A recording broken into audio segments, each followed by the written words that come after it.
Silas and the Shadow of the Bay of Whispers. Silas knew the Bay of Whispers better than he knew his own face.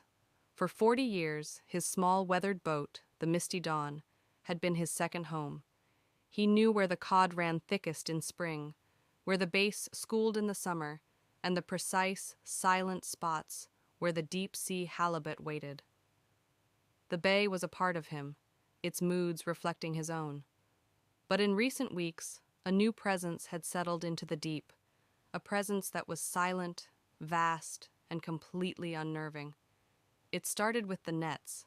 They would come up torn to shreds, not from a simple snag on a rock, but from what looked like a deliberate, powerful shredding from within. Then came the absences.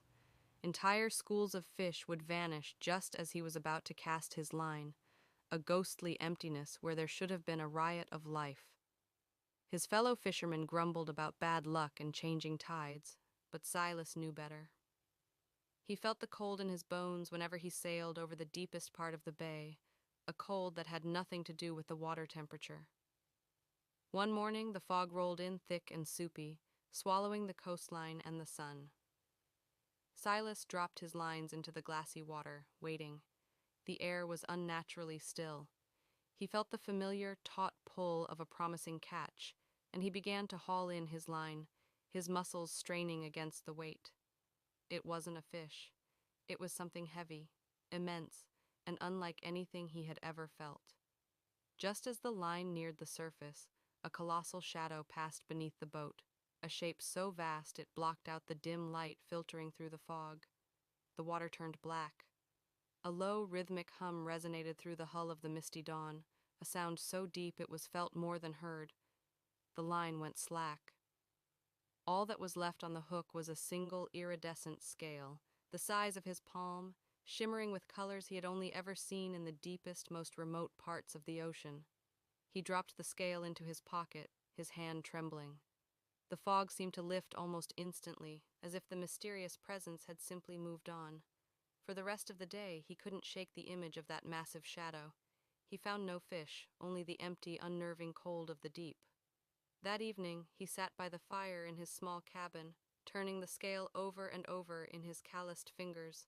It was smooth, hard as stone, and radiated a faint warmth.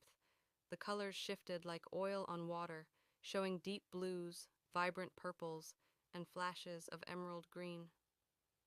It was unlike any fish he had ever caught, or any he had ever heard of. The next day, Silas sailed to the bustling harbor of Port Meridian, a place he hadn't visited in years. The air was filled with the familiar smells of salt and fish guts, but he felt like a stranger.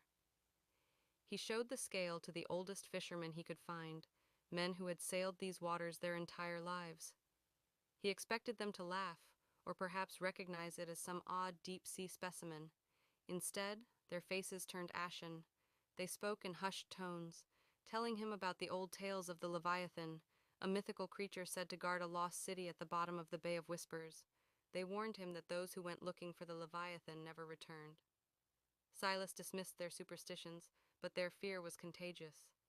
He spent hours in the dusty town library poring over nautical charts and ancient texts. He discovered a faded map that marked the deepest part of the Bay of Whispers with a symbol he recognized, the exact pattern etched into the iridescent scale. Below the symbol, a cryptic inscription read, "Here lies the heart of the bay, where the ocean breathes and the city sleeps. Let it be." The pieces of the puzzle were starting to fit together, but they only raised more questions. He wasn't just dealing with a monstrous fish. He was dealing with a protector of a secret so profound it had been woven into the fabric of the bay's history. He had a choice to make: heed the warnings and return to his old life, or follow the hum and the scale and sail toward the heart of the mystery.